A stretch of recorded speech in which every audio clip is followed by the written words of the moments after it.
Kichcha Sudeep sensitive person. ಎಲ್ಲಿ ತಟ್ಟಿದ್ರೆ ಎಲ್ಲಿಗೆ ಮುಟ್ಟುತ್ತೆ ಅನ್ನೋದು ಕೂಡ ಅವ್ರಿಗೆ ಚೆನ್ನಾಗಿ ಗೊತ್ತಿರುತ್ತೆ. ಅವರ ಹೇಳಿಕೆ ವಿವಾದ ಸ್ವರೂಪ ಪಡಿತಾ ಇದ್ದ ಹಾಗೆ ಒಂದು ಕಡೆ ಸ್ಪಷ್ಟನೆ ಕೊಟ್ಟರು, ಮತ್ತೊಂದು ಕಡೆ ಅವರ ಆಪ್ತರು ಅವರ ಬೆನ್ನಿಗೆ ನಿಲ್ಲುವಂತಹ ಕೆಲಸವನ್ನ ಮಾಡ್ತಾ ಇದ್ದಾರೆ. ಕುಂಬಳಕಾಯಿ ಕಳ್ಳ ಅಂದ್ರೆ ಹೆಗಲು ಮುಟ್ಟು ನೋಡ್ಕೊಳ್ಳೋದು ಯಾಕೆ? ಸುದೀಪ್ ಯುದ್ಧಕ್ಕೆ ಸಿದ್ಧ ಅನ್ನೋದು ಪೈರಸಿ ವಿರುದ್ಧ ಮಾತ್ರ. ಇನ್ನೊಬ್ಬರನ್ನ ದೃಷ್ಟಿಯಲ್ಲಿಟ್ಟುಕೊಂಡು ಇನ್ನೊಬ್ಬರನ್ನ ಗುರಿಯಾಗಿಸ್ಕೊಂಡು ಈ ರೀತಿಯ ಹೇಳಿಕೆ ಕೊಡುವಂತಹ ವ್ಯಕ್ತಿ ಸುದೀಪ್ ಅಲ್ಲ. ಸುದೀಪ್ ಫ್ಯಾನ್ಸು ಕಾಂಜಿ ಪಿಂಜಿ ಅಲ್ಲ. ನಟ ಕಿಚ್ಚ ಸುದೀಪ್ ಬೆನ್ನಿಗೆ ಅವರ ಆಪ್ತರು ನಿಂತಿದ್ದಾರೆ. ಇದು ಪೈರಸಿ ವಾರ್ ಅಷ್ಟೇ ಅಂತ ಹೇಳ್ತಿದ್ದಾರೆ. 22ರಿಂದ 23 ಆ್ಯಪ್ಗಳಿದೆ, ಪೈರಸಿ ಆ್ಯಪ್ಗಳು. ಇದು ಸಿನಿಮಾಗೆ ತುಂಬ ಕಷ್ಟ ಕೊಡುವಂಥ ಕೆಲಸ. ಇದು ರಿಲೀಸ್ ಆದಮೇಲೆ ಇದನ್ನೆಲ್ಲ ತಡ್ಕೊಳ್ಳೋದು ಒಂಥರದ್ದು ಅಪಸವ್ಯ. ಯಾಕೆ ಬೇರೆ ಸ್ಟಾರ್ಗಳ ಫ್ಯಾನ್ಸ್ಗಳು ಯಾರು ಮಾತಾಡ್ತಾ ಇಲ್ಲ ಇದನ್ನು?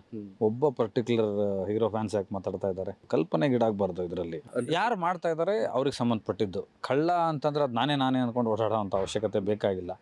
ಎಲ್ಲ ಸಂದರ್ಭದಲ್ಲಿ ಹಂಗೆ ಆಗಲ್ಲ. ಈ ಪೈರಸಿ ವಿರುದ್ಧ ನಾವು ಹೋರಾಟ ಮಾಡಲೇಬೇಕು. ಸ್ಟ್ರಾಂಗ್ ಆಗಿ ಒಂದು ಸ್ಟೆಪ್ ತೊಗೊಲಿಕ್ಕಂದ್ರೆ ಕಾನೂನಾತ್ಮಕ ಹೋರಾಟ ಮಾಡಲಿಲ್ಲ ಅಂದ್ರೆ ಕಷ್ಟ ಆಗ್ತದೆ ಮುಂದಿನ ದಿನಗಳಲ್ಲಿ ಅಂತಂತ ಅಣ್ಣಗೆ ಮಾತಾಡಿದ ಸಂದರ್ಭದಲ್ಲಿ ಆ ವಿಷಯನ ತಲೆಯಾಗಿಟ್ಕೊಂಡು ಅಣ್ಣ ಅಲ್ಲಿ ಮಾತಾಡಿದ ಹೊರತಾಗಿ ಯಾರೇ ಒಬ್ಬರ ಸ್ಟಾರ್ ನಟರ ವಿರುದ್ಧ ಎಲ್ಲ, ಯಾವುದೇ ಒಂದು ಫಿಲಿಮ್ ವಿರುದ್ಧ ಅಲ್ಲ, ಮತ್ತು ಸ್ಪಷ್ಟವಾಗಿ ಯಾರ ವಿರುದ್ಧನೂ ಇದಿಲ್ಲ. ಇದು ಇರೋದು ಯುದ್ಧ ಸಾರಿದು ಪೈರಸಿ ವಿರುದ್ಧ. ಸುದೀಪ್ ಸರ್ ನನ್ಗೆ ಗೊತ್ತಿರೋ ಪ್ರಕಾರ ಯಾರನ್ನೂ ಟಾರ್ಗೆಟ್ ಮಾಡಿ ಮಾತಾಡಿರಲ್ಲ. ಗಜೆ ಪಡೆದಲ್ಲಿ ನಾನು ಒಬ್ಬ ಇದ್ದೀನಿ, ಸುದೀಪ್ ಸರ್ ಪಡೆಯಲ್ಲಿ ನಾನು ಇದ್ದೀನಿ. ಇಬ್ಬರಿಗೂ ಒಳ್ಳೇದಾಗ್ಲಿ. ಅವರಿಬ್ಬರು ನಮ್ಮ ಕನ್ನಡದ ಆಸ್ತಿ. ವಾರ್ಗಿಂತ ಸೆಲೆಬ್ರೇಟ್ ಮಾಡೋಣ. ನಾಳೆ ನಾನು ಡೆವಿಲ್ ಮೂವಿ ನೋಡ್ತಾ ಇದ್ದೀನಿ. ಮಾರ್ಕ್ ಮೂವಿ ರಿಲೀಸ್ ಆಗಿದ ತಕ್ಷಣ first day first show whistle ಹೊಡೆದು ತಿರ್ಗಾ ಸರ್ ಮನೆಗೆ ಹೋಗ್ಬಿಟ್ಟು ಅವ್ರ ಮನೇಲೂ ಒಂದ್ಸತಿ ನೋಡ್ತೀನಿ. ವಿಜಯಲಕ್ಷ್ಮಿ ಮೇಡಮ್ ಕೂಡ ಸುದೀಪ್ ಸರ್ಗೆ ತುಂಬಾ ಆತ್ಮೀಯರು. ಸೊ ಅವ್ರಿಗೆ ಹೇಳಿರಲ್ಲ ಅನ್ಸುತ್ತೆ. ರೂಟ್ ಎಲ್ಲಿಂದ ಸ್ಟಾರ್ಟ್ ಆಯಿತು ಅನ್ನೋದು ನೋಡಬೇಕಾಗುತ್ತೆ. ದರ್ಶನ್ ಸರ್ ಸುದೀಪ್ ಸರ್ ಜೊತೆಗಾಗ್ಬಿಟ್ರೆ ಅದನ್ನ ನೋಡೋಕ್ಕೆ ನಾನು ತುಂಬಾ ಆತರದಿಂದ ಕಾಯ್ತಾ ಇದ್ದೀನಿ. ಒಳ್ಳೇದಾಗಲಿ ಸರ್. ಮತ್ತಷ್ಟು ಡೀಟೇಲ್ಸ್ ಅನ್ನು ಕೊಡೋದಕ್ಕೆ ನಮ್ಮ ಪ್ರತಿನಿಧಿ ಮಾದೇಶ್ ನೇರ ಸಂಪರ್ಕದಲ್ಲಿ ಜಾಯಿನ್ ಆಗಿದ್ದಾರೆ. ಮಾದೇಶ್, ಕಿಚ್ಚ ಸುದೀಪ್ ಬೇರೆಯವ್ರ ರೀತಿ ಅಲ್ಲ.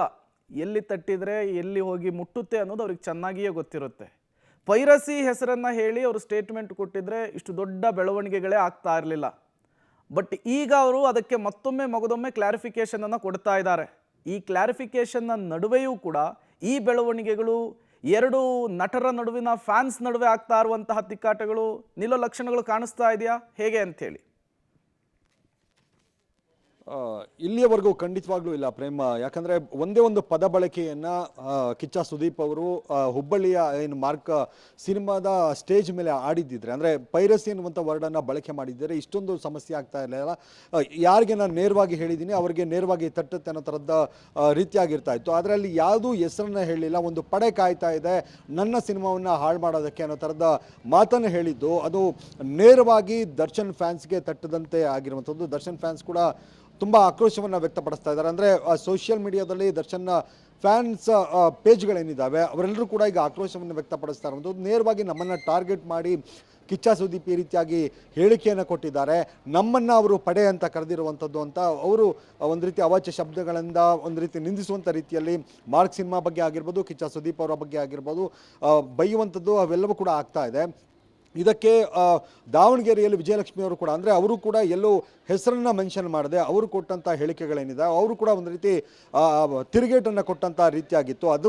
ಅದು ಒಂದು ರೀತಿ ಕಿಚ್ಚ ಸುದೀಪ್ ಅವರನ್ನು ಕೇಳಿದಂಥ ಸಂದರ್ಭದಲ್ಲಿ ಅವರು ನನ್ನ ಹೆಸರನ್ನು ಮೆನ್ಷನ್ ಮಾಡಿ ಅವರು ಹೇಳಿಕೆಯನ್ನು ಕೊಟ್ಟಿಲ್ಲ, ಅವರು ಕೇಳಿಲ್ಲ.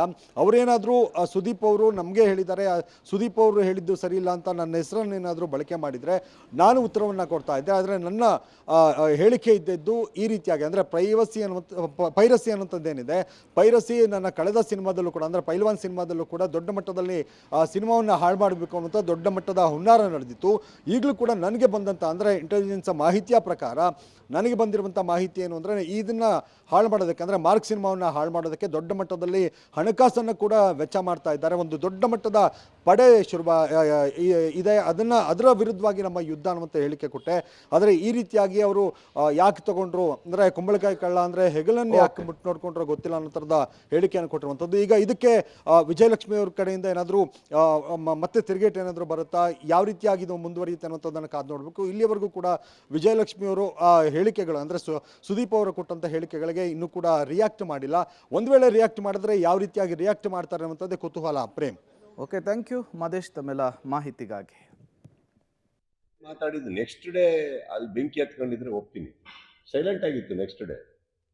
ಇವತ್ತು ಬೆಳಗ್ಗೆಯಿಂದ ಯಾಕೋ ನ್ಯೂಸ್ ಆಯಿತು, ನನಗೆ ವಿಚಾರನೇ ಗೊತ್ತಿಲ್ಲ. ನ್ಯೂಸಿಗೆ ಕೂತಾಗ ಕೇಳಿದ್ರು ಯಾರೋ ಹಿಂಗೆ ರಿಯಾಕ್ಟ್ ಮಾಡಿದಾರಂತ. ಈಗ ನಾನೊಂದು ಪ್ರಶ್ನೆ ಕೇಳ್ತಾ ಇರೋದು, ದಯವಿಟ್ಟು ಹೋಗಿ ಅವ್ರಿಗೆ ಕೇಳ್ಕೊಂಬನ್ನಿ ನೀವು ಯಾರಿಗೆ ಹೇಳಿದ್ದು ಅಂತ. ನಮಗೆ ಅಂತ ಹೇಳಿ ನಾನು ಅದಕ್ಕೆ ಕರೆಕ್ಟಾಗಿ ಏನು ಉತ್ತರ ಕೊಡಬೇಕೋ ಕೊಡ್ತೀನಿ. ಯಾರ್ದೋ ಸ್ಟೇಟ್ಮೆಂಟಿಗೆ ನನ್ನ ಹತ್ರ ಪ್ರಶ್ನೆ ಕೇಳೋದು ತಪ್ಪಾಗ್ಬಿಡುತ್ತೆ. That means you are disrespecting me. Please ask that person who they meant. ಇವಾಗ ಅವ್ರು ಯಾರಿಗೆ ಹೇಳಿದಾರೋ ಪಾಪ ಅವ್ರಿಗೆ ಏನು ನೋವಿದೆಯೋ ನನಗೆ ಗೊತ್ತಿಲ್ಲ. ನನ್ನ ಬಗ್ಗೆ, ನಲ್ಪಾಡ್ ಬಗ್ಗೆ, ರಾಜಗೌಡ್ರ ಬಗ್ಗೆ ಅಂತ ನಾವ್ಯಾಕೆ ಅನ್ಕೋಬೇಕು? ಕೇಳಿ, ಇಷ್ಟು ಕ್ಯಾಮ್ರಾ ಇದೆ, ಇಷ್ಟು ತಾಕತ್ತಿದೆ. ನಾನಂತೂ ಹೇಳಿದೆ ನಾನು ಯಾರಿಗೆ ಹೇಳಿದ್ದು ಅಂತ. ಹೇಳ್ಸಿ, ನಮ್ದೇ ಅಂತ ತಗೊಂಡ್ರೆ ನಾವು 3 ಜನನೂ ಬರ್ತೀವಿ ಉತ್ತರ ಕೊಡಕ್ಕೆ. ಹೇಳ್ದೇನೆ ನಾನು ರಿಯಾಕ್ಟ್ ಮಾಡೋದು ತಪ್ಪಾಗುತ್ತೆ. ಆ್ಯಂಡ್ ಇನ್ನೊಂದು, ನಾನು ಎಲ್ಲೋ ಪ್ರಾರ್ಥನೆ ಮಾಡಿ ಯಾವುದೋ ದೇವಸ್ಥಾನದಲ್ಲಿ ಗಂಟೆ ಬಾರಿಸೋದು ನಾನೇ ನಮ್ಮ ತಪ್ಪು. ಆಮೇಲೆ ಪೂಜೆ ಮಾಡಿರೋ ಕಡೆ ಪ್ರಸಾದ ತಿಂತೀನಿ, ಇಲ್ಲಿ ಪೂಜೆ ಮಾಡ್ತಾ ಇದೀನಿ, ಪ್ರಸಾದ ಇಲ್ಲಿ ಯಾಕೆ ತಿನ್ಲಿ? Answer is right there. Go and ask with due respect. ನಮಗೆ ಹೇಳಿದ್ದು ಅಂತಂದರೆ ಖಂಡಿತವಾಗ್ಲೂ ಉತ್ತರ ಕೊಡ್ತೀನಿ. ಇಶ್ಯೂಸ್ ದಟ್ ಸ್ಟಾರ್ಟೆಡ್, ನಾನು ಅನ್ಕೊಂಡೆ ಹೋಗ್ತೀನಿ, ಎಲ್ಲಿ ಮಾತಾಡ್ಬೇಕೋ ಮಾಡ್ತೀನಿ. ಯಾಕಂದರೆ ಒಂದು ಮಾಡಕ್ಕೆ ರೆಡಿ ಆದವರಿಗೆ ಗೊತ್ತಾಗಬೇಕು ನನಗೆ ಗೊತ್ತಾಗಿದೆ ಅಂತ. ಇವಾಗ ನೀವು ಕೇಳಿದ್ರಿ ಏನು ಸ್ಟೆಪ್ ತೊಗೊತಾ ಇದ್ದೀರ ಅಂತ. ನಾನೇನು ಹೇಳಿದೆ ನಿಮಗೆ, ವೆಯ್ಟ್ ಆ್ಯಂಡ್ ವಾಚ್ ಅಲ್ಲಿ, because I can't give out everything. We will come. Last ಸೀಸನಲ್ಲೂ ಹಿಡಿದಿದ್ವಿ ನಾವು, ಹಿಡಿದು ಅರೆಸ್ಟ್ ಆಗಿದ್ರು, ಬಿಟ್ಟಿದ್ರು. ಈ ಸತಿ ನಾನು ಒಂದಂತೂ ಸತ್ಯ, ನಮ್ಮ ಹಿಂದೆ ನಾವು ಬರ್ತಾರೋ ಲೀಗಲ್ ಟೀಮು, ನಾವು ಯಾರನ್ನ ಇನ್ವಾಲ್ವ್ ಮಾಡ್ಕೊಂಡಿದ್ದೋ legally, nothing illegal. Very strongly we are coming. ಹಿಡ್ದವ್ರನ್ನ ಮರ್ಸಿಲೆಸ್ ಆಗಿ ಒಳಗಾಕ್ಸ್ತೀನಿ, ಇದಂತೂ ಪ್ರಾಮಿಸ್. ನನ್ನ ಸಿನಿಮಾ ನಾನು ಕಾಪಾಡ್ಕೊಬೇಕಮ್ಮ ಎಲ್ಲಾರ್ದು. ಇವಾಗ ಸಿನಿಮಾ ಬಂದು ದುಡ್ಡು ಮಾತ್ರ ಅಲ್ಲ, ಅಲ್ಲಿ ಎಷ್ಟೋ ಜನದ ಶ್ರಮ, ದುಡ್ಡು, ಎಷ್ಟೋ ಪ್ರತಿಭೆಗಳ ಒಂದು ಕನಸಿದೆ. ಯಾವುದೋ ಒಂದು ಜಿದ್ದಿಗೆ ಅದನ್ನ ಮಾಡೋದಿದೆಯಲ್ಲ, ಅದು ತಪ್ಪಾಗುತ್ತೆ. ಒಟ್ಟು ಮಾಡಿ, ಏನು ಮಾಡೋಕ್ಕಾಗಲ್ಲ. ಪ್ರೊಟೆಕ್ಟ್ ಮಾಡ್ಕೊಳ್ಳೋದು ನನ್ನ ಕೆಲಸ. ಗೊತ್ತಾಗಿದೆ ಅಂತ ಹೇಳ್ಬೇಕಿತ್ತು. ಪ್ರೊಟೆಕ್ಟ್ ಮಾಡ್ಕೊಳ್ಳೋದು ನನ್ನ ಕೆಲಸ. ಗೊತ್ತಾಗಿದೆ ಅಂತ ಹೇಳ್ಬೇಕಿತ್ತು. ಈ ವಿಚಾರವಾಗಿ 30 ವರ್ಷ ಸಿನಿಮಾದಲ್ಲಿರೋನಿಗೆ ನನಗೆ ಗೊತ್ತಿಲ್ವ ಅಲ್ಲಿ ಎಷ್ಟು ಕ್ಯಾಮ್ರಾ ಆನ್ ಇದೆ ಅಂತ? ಇದು ವೈರಲ್ ಆಗುತ್ತೆ ಅಂತ ಗೊತ್ತಿಲ್ವಾ? ಉಲ್ಟಾ ಹೊಡಿಬೋದು ಅಂತ ಗೊತ್ತಿಲ್ವಾ? ನಾನು 30 ವರ್ಷ ಆ್ಯಕ್ಟಿಂಗ್ ಮಾಡಿದವನು, ಅಲ್ಲಿ ಆ್ಯಕ್ಟ್ ಮಾಡೋಕ್ಕೆ ಎಷ್ಟೊತ್ತು ಬೇಕಿತ್ತು ನನಗೆ?